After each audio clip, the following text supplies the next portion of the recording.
Welcome to the Court of History. I'm Sidney Blumenthal. I'm here with my confrere, Sean Wilentz of Princeton.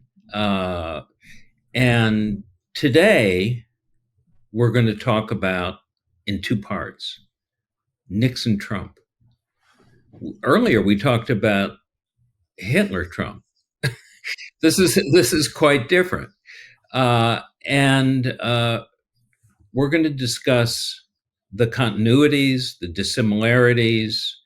Sean, did you ever meet Nixon? You know, I never laid eyes on the man. He's one of the few presidents that I never laid eyes on. But no, that's not quite true. I did lay eyes on him. I was in the very, very nosebleed seats of Madison Square Garden in 1968 when he came to the Garden. Wallace had already been there, and we were at Columbia. George Wallace, not George Henry. Wallace. Sorry, George Wallace, not Henry Wallace. I wouldn't have gone to a Henry Wallace rally in any case. But not in '68. Not in '68 too, but it was 20 years later. And yeah, we just went there to boo. And, he gave his speech and I did lay eyes on him. But that's it. I met Nixon, and I'm going to have you guess who introduced me to Nixon. Oh, dear. And it's a connective tissue to Trump. Well, you weren't hanging around with Roy Cohn, were you? Close, but no cigar, but very warm. Who? Roger Stone. Roger Stone, of course, right. Roger Stone brought a group of journalists in about a week before the election in 1984 to Saddle River, to Nixon's house. Right. And he was coming out of his exile. This would be of great interest. And he wanted to display his political knowledge to a group of political journalists and go through state by state who was going to win. Of course, Reagan won in a landslide. But it was fascinating. And I found him to be a poignant figure at that point. Mm-hmm. He was defeated. He was trying to come back. And he tried to show that he was a writer, and he brought out his yellow pads for me to look at that he was handwriting his new book on. But he was still Nixon, and he was physically awkward and actually quite astute, Mm-hmm. and had very acerbic remarks about the right wing, which he did not like, going on under Reagan. Very interesting. So we have with us, Sean, two of the best people that we could possibly have a conversation with about Nixon and Trump. If we were about to anything, for that matter, about anything, or anything, and we will. And they are Douglas Brinkley and David Greenberg. So Doug is the professor of history at Rice University. He has written numerous books, most recently Silent Spring Revolution, which touches on Nixon as well. It's one of his many books about the environment and politics and policy. He's also a biographer. He's written a brilliant biography of Walter Cronkite. And for our purposes, he's written a 2-volume annotated book called The Nixon Tapes. And then we have, and we'll bring in David Greenberg, professor of history and journalism and media studies at Rutgers. And we want to congratulate David. He has been a finalist for the Pulitzer for his book published last year, John Lewis, A Life. And for our purposes, however, his first book, Nixon's Shadow, The History of an Image, won the Washington Monthly Annual Political Book Award. And he has a lot to say about Nixon, as Doug does. And my opening question to both of you involves Nixon's politics and whether they paved the way for Trump. Nixon was an outsider. He appealed to the forgotten man, the silent majority. He appealed to a politics of resentment. And I wonder how you place him as a progenitor of Trump in that. Doug? Well, Sid and Sean, thanks for having me on. You were mentioning, Sid, about Nixon in '68, the new Nixon. The writer Hunter S. Thompson got finagled an interview of Nixon in New Hampshire through Pat Buchanan. And Hunter, of course, really loathed Nixon, but they found common ground, like you're talking about, showing that he writes. Hunter was an NFL football junkie, and so was Nixon. So they had a limo ride together talking about only football. And Hunter felt it was a missed opportunity because he felt used by Nick. He was trying to get a little common ground, but he was stunned how much Nixon really knew about the sport.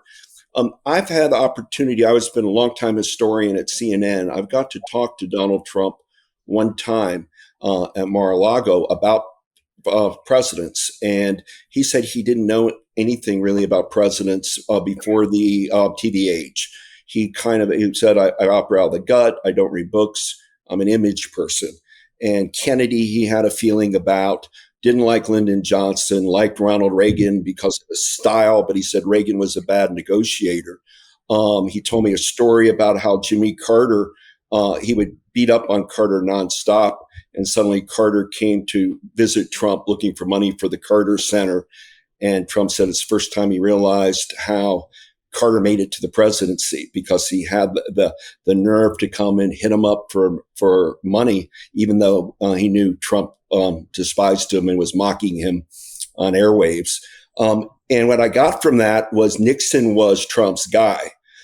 He told me that he went out 6 times or so for dinner with Nixon. The start of the Trump-Nixon relationship began when Nixon appeared on when Donald Trump appeared on the Phil Donahue show, and he was living in New Jersey, Nixon. And when Trump saw Donahue as the builder, the New York Titan, Pat Nixon caught it and told her husband, he's so marvelous that this guy can be president someday.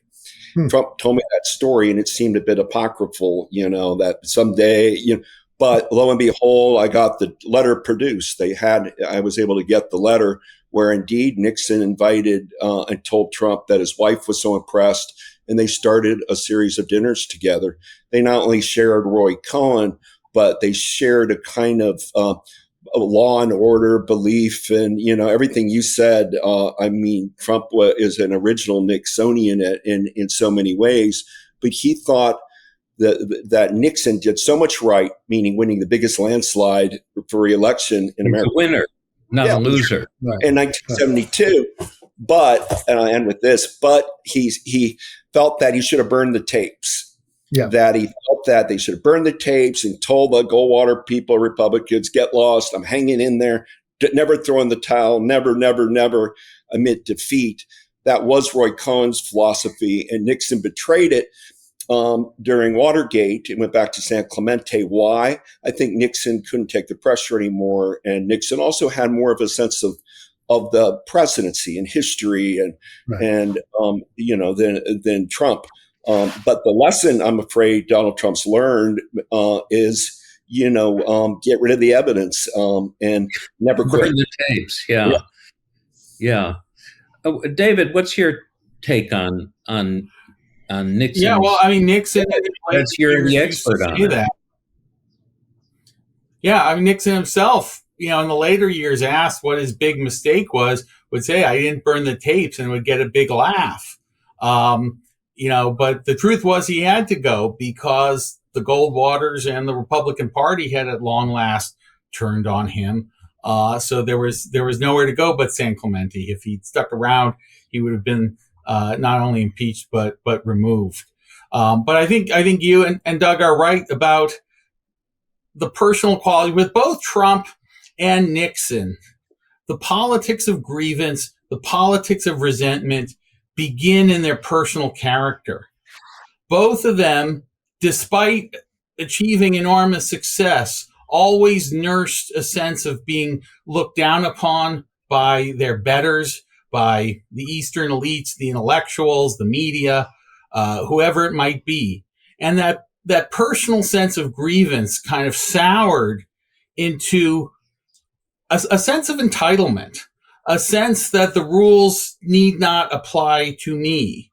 And it's, of course, what got Nixon in trouble with Watergate. And it's what should have gotten Trump in trouble with so many violations of our norms, criminal violations, but for a Republican Party, and we can get into this too, that has changed a lot in 50 years and no longer contains the kind of people who would have the courage to turn on their own president.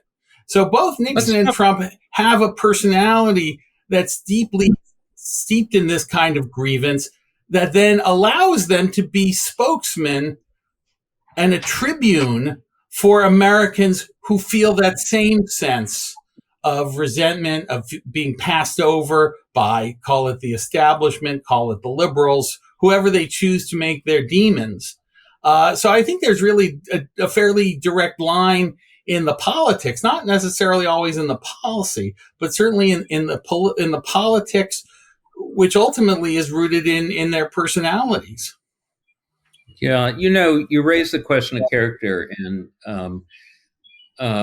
it's a really interesting one because on the surface they appear very different, and yet they have that same element that makes them appealing to the same sort of constituency and sentiment.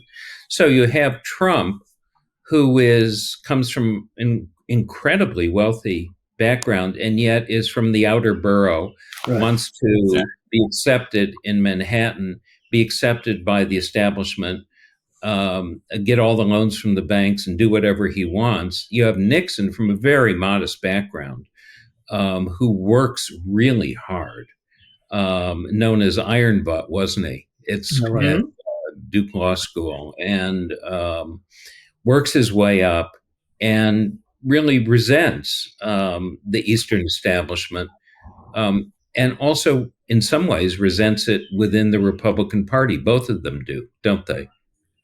Well, yes. And, we have to remind ourselves Nixon had gotten into Harvard undergrad. He was a good student, but he could not afford to go. He didn't even have the bus ticket, and he ended up going to Whittier College.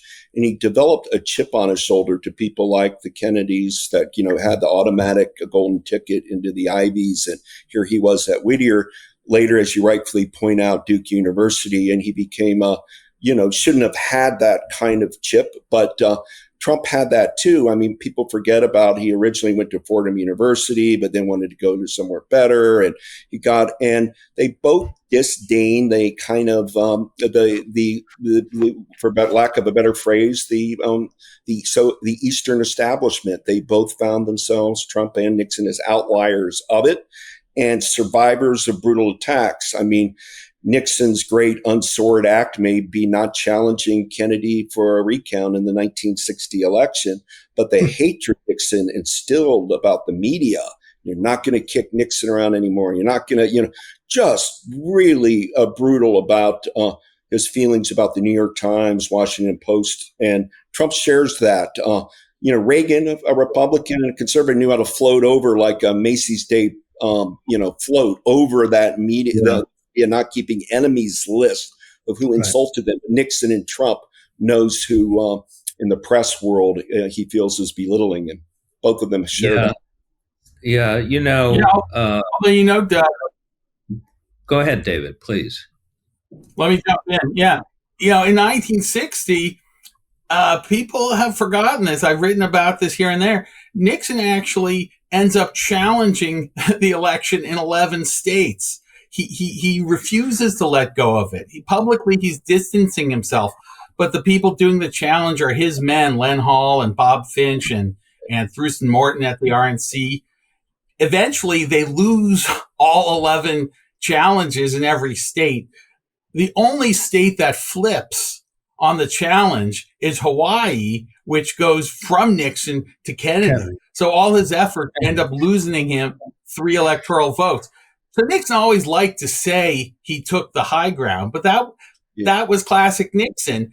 And in some ways, that's how he's different from Trump. As you said before, Nixon tried to maintain an outward appearance of being dignified, of being statesman-like. Trump doesn't give a damn. So, what I always say is the Nixon we hear in private on his White House tapes is much like the Trump out in the open on Twitter. They're both vulgar. They're both, bitter toward their enemies. The difference is Nixon is trying to hide it and saying it privately. Trump's letting it all hang out. And times have changed. I mean, it's a difference in the culture too. I mean, Trump turns that into shtick. Nixon had a lot going for him. He did not have shtick in the way that Trump does. I mean, Trump is a TV guy. Nixon was not a TV guy. But it tells you something right away about how the culture has shifted as well, which is something you always have to keep in mind. For all the similarities, they were operating in very different theaters, as it were.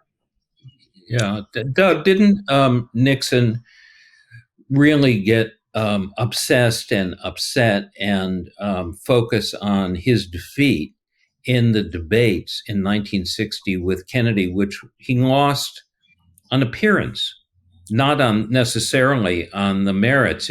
People say if you'd listened on radio, you might have thought Nixon had won on points, and he was a trained debater. But looking at them, he had that shadow, as David points out in the title of his book, Nixon's Shadow, on his face. And he was sweating. He wasn't that well. And it haunted him, didn't it? This question of his image. But, television was newfangled in Nixon's mind. In 1952, CBS News, for example, trained just cameras on, the Republicans and Eisenhower Taft fighting in 52 and Adlai Stevenson. And Walter Cronkite was assigned it. He wasn't able to go to Korea or anything where the hot power boys went. They dumped him on a convention. And Cronkite made extra money doing how to look on TV lessons. And John F. Kennedy took a lesson from Cronkite. So did Sam Rayburn and others. Nixon thought it was phooey. It's silly. And when you cut to those 1960 debates, Nixon didn't realize that it wasn't substance, that a lot of it was going to be how you came across. Nixon, of course, a little bit sweaty, didn't have the right makeup, dark shadowed, and Kennedy seemed suave and charming. And it made a difference, 4 debates in 1960. And it may have been kind of a draw if you're looking at it from an intellectual, political point of view. But from a sense of a feel of it, Kennedy just whooped him because of the new medium of television. Kennedy mastered TV, and Nixon was never able to really do it well, even though he was, elected 2 times president. David, let's think. Doug has just talked about 1960. Let's think about 1968, and this brings us to another person that connects us between Nixon and Trump, and that is Nixon's Man in the Arena choreographed TV ads, in which he tries to overcome what happened to him in 1960, and the man who produces them is Roger Ailes. David? Absolutely. A very important link. Yeah. So first, I just want to remind everyone, you go back to 1952 and Nixon's Checkers speech, the first television address probably had a larger television audience than any speech in history, and he's a fantastic success. So part of what Nixon doesn't get is what Sean was saying before. The culture changes. And between 52 and 1960, we're already in a different environment. So Nixon is kind of cocky going into the debates with Kennedy, thinking, I'm the guy who gave the Checkers speech. I can do this. By 68, he realizes, how badly he lost to Kennedy. He's lost again in a race for governor for California in 1962. And he needs to sort of put himself in the hands of someone who knows better. And that's Mike Douglas, who is a producer at the time, young producer for the Mike Douglas Show. That's where Nixon meets him. And he comes up with a very stage managed.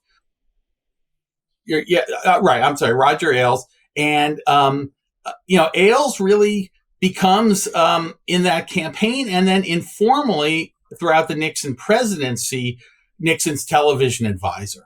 And Nixon, again, didn't want anybody to know. He would go on the Today Show and say, I don't give any thought to my television preparation. I just come out here and I am myself. Meanwhile, he's writing memos saying, I need someone to tell me whether I should hold the telephone with my right hand or my left hand. He's taking great pains to think through every possibility of how he might appear on television. So it's this deep insecurity about how he's really coming across. And, he masters it pretty well. As you said, he's diligent, he's hardworking, he applies himself. Most of the time, he comes off on TV as, maybe a bit square, but presidential and earnest.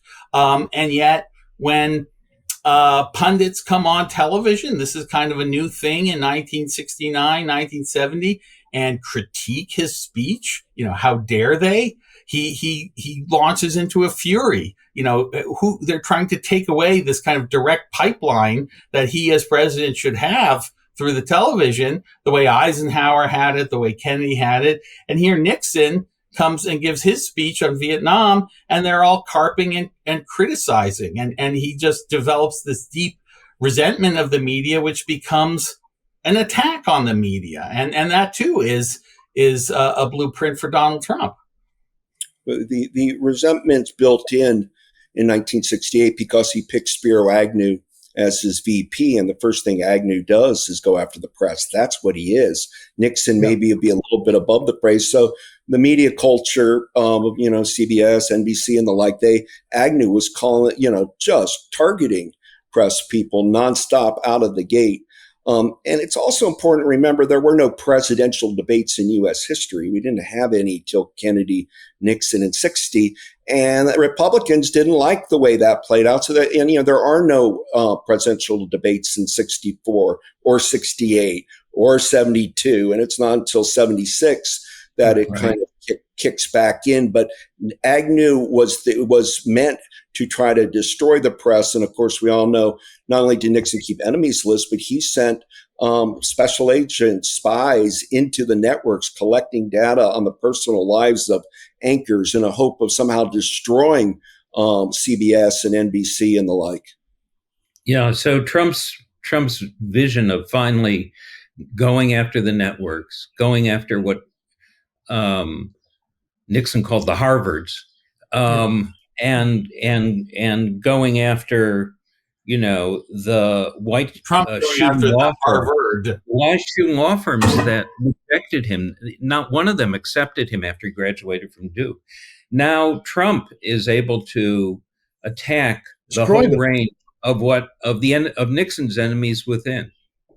And destroy them. I mean, not simply go after them personally, but he's going after entire institutions. It's not going to be, a particular CBS guy. It's going to be 60 Minutes. It's not going to be the Harvard professor. It's going to be Harvard University.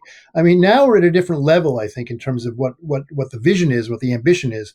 It makes the Houston plan look like, a walk in the park. What was the Houston plan? Doug, what was the Houston plan?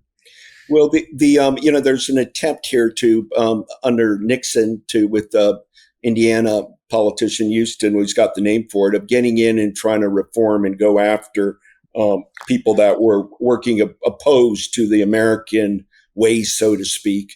Tom Houston, Nate,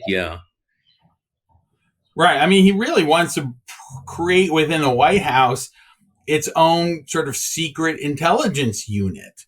And it's J. Edgar Hoover who catches wind of it, who says, no, that's my job, and sort of puts the kibosh on it. But it becomes the root. It's the seed of the plumbers that do the Watergate break-in, do the Ellsberg psychiatrist break-in, and do a lot of these other break-ins. The idea is the president is going to have his own private set of spies and burglars who can do his dirty work, do illegal dirty work. And of course, as Nixon believed, if the president does it, it's not illegal. So that justifies that. Well, it also went beyond that, Joe, didn't it? I mean, he was talking about not simply, making up lists and so forth and doing bad things. He was looking to take it's sort of a version of the unitary executive in a funny way. He was going to subordinate entire branches of the executive to his own political well-being. I mean, that to me is where the germ really is that it's not just personal, it's systemic. It's trying to change the office of the presidency, at least as long as he's the president of the United States, into his own private, whatever, his own private vehicle for power. That, I think, is something that Trump may have picked up on. And especially the Justice Department. And we know from the tapes that Doug has edited. We know from John Dean's book that people in the Justice Department who said they were acting, apart from the White House were actually bringing Nixon in on, constantly updating him on the investigations of the Watergate break-in. And it was precisely the reforms that both Congress put in place and the Justice Department internally put in place after Watergate that Trump is now taking a blowtorch to and trying to just turn the Justice Department into his own political legal arm. Right. Yeah, you raise a really interesting point, which is that Watergate began with a political vision of transforming the government and consolidating power within the presidency as well, and turning American parties into much more ideological and less purely, less ramshackle coalitions. And out of that drew Nixon's impulse, and out of his paranoia to control it all, and the development of the Houston Plan, the Plumbers, and so on, and led to his downfall. And now, in some ways, there's some similarity between those two visions and what Trump is attempting to realize now. Yet Nixon's first term, he was willing to do some bipartisan things. There's a historical argument, I'm not ascribing to it, but it's interesting that Nixon was the last of the New Deal presidents, meaning the idea that Nixon came in is still, he's pro-affirmative action. He's pushing forward, even though it's not his bailiwick, creating the Environmental Protection Agency and Clean Air Acts and Clean Water Acts. I mean, Endangered Species Act passes the Senate something like 92-0, because there's this bipartisan spirit. And Nixon was triangulating. He was looking, how am I going to look good in history? And I still think we had the long shadow of FDR in first term Nixon, that the idea of great presidents created government things, the federal government, in order to be seen in great ways. But once he wins, and they're in the Nixon tapes, December 1972, Nixon's talking to himself, knowing he's on tape, which he didn't do very often, saying, I got to start writing a memoir. 1972 could be a big book. I've done more in this year than anybody, the biggest election in history, but mainly the trip to China. He brought the press there with them, Mao Zedong, show and lie, it ended out. And then January, the tapes are all about Watergate. And the part of the extreme right turned on Nixon. They thought he was cutting, let's say the oil and gas industry is what's Nixon doing? He's betraying extractors in favor of screwing around with the Sierra Club on, creating Golden Gate National Recreation or Gateway, or instead of being on our team. So he was, even though it's odd, Nixon won the biggest landslide in U.S. history, but by 73, a lot of the Republicans weren't happy that he was doing so much business with liberal forces in America. And that's because he had no political, he was pure Machiavelli, in some ways, tack where he had to tack for his own legacy. But at heart, he was wanted to go out as the conservative hero also. He was trying to have it both ways. Right. Yeah. And here's a fact I learned from Moynihan, which is Nixon was the first president since 1848 to enter the White House with the opposition party in control of both houses of Congress. So you had strong public opinion in favor of the stuff that Doug's been writing about, environmentalism, clean up the pollution, for civil rights. Nixon, he didn't have a strong conservative base at that time to sort of fall back on. He sort of had to help kind of create that, and that was indeed sort of the plan for term 2, which of course is undone by Watergate. Yeah, well, he also, on the one hand, the nascent conservative movement, which had nominated Goldwater, and is very disappointed at Nixon's political maneuvers. And as Doug is the great historian of environmentalism in America and knows and has written about how Nixon was presided over the creation of the Environmental Protection Agency that now Trump is trying to destroy. And conservatives did not like what Nixon was doing. They also thought that his opening to China was a profound betrayal. They didn't like that he had administered civil rights laws, although he did it to the letter and disappointed a lot of civil rights people. Leon Panetta, who was a Republican then and part of his civil rights operation, had quit in protest. But yet, Nixon himself had a personal disdain for the right wing. And I know it because he told me that when I had dinner with him. And he told me he thought that they were crazy and that he believed that Reagan was too much of a frontman for the right wing. And he did not like that. Well, Nixon wasn't a movement conservative. I mean, and he's a very different place in all of this. Whereas Trump, you can see, Trumpism has its roots in movement conservatism to no small degree. So in that sense, they're coming from very different places within the Republican Party.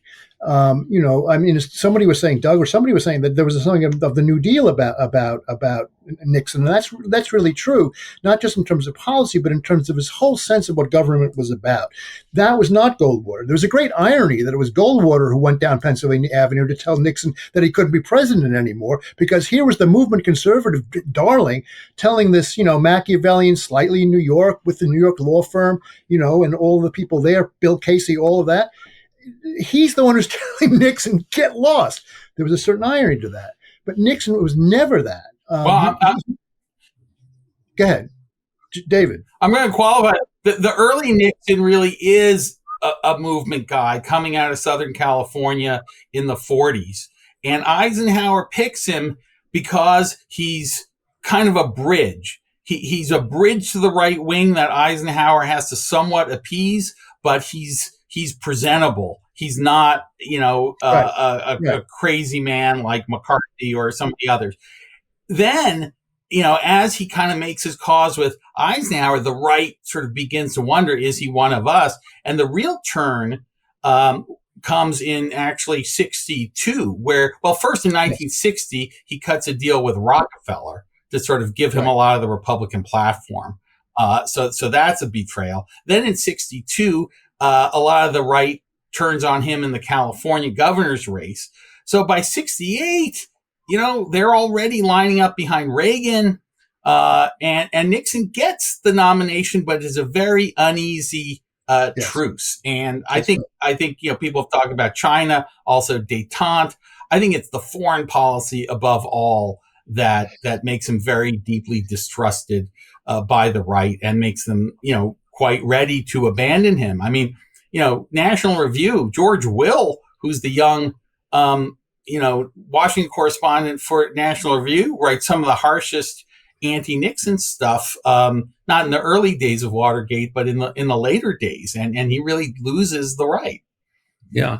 We're going to end part one of Nixon Trump and return for part two. We have a lot more to discuss, including going into Watergate and much, much more about the similarities and discontinuities.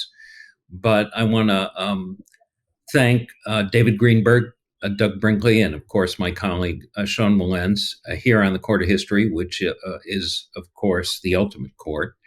And thank you for watching part one of Nixon Trump, and please stay tuned for part two. Can't get your fill of Legal AF? Me neither. That's why we formed the Legal AF Substack. Every time we mention something in a hot take, whether it's a court filing or a oral argument, come over to the Substack. You'll find the court filing and the oral argument there, including a daily roundup that I do called, wait for it, Morning AF. What else? All the other contributors from Legal AF are there as well. We got some new reporting. We got interviews. We got ad-free versions of the podcast and hot takes. Where? Legal AF on Substack. Come over now to free subscribe.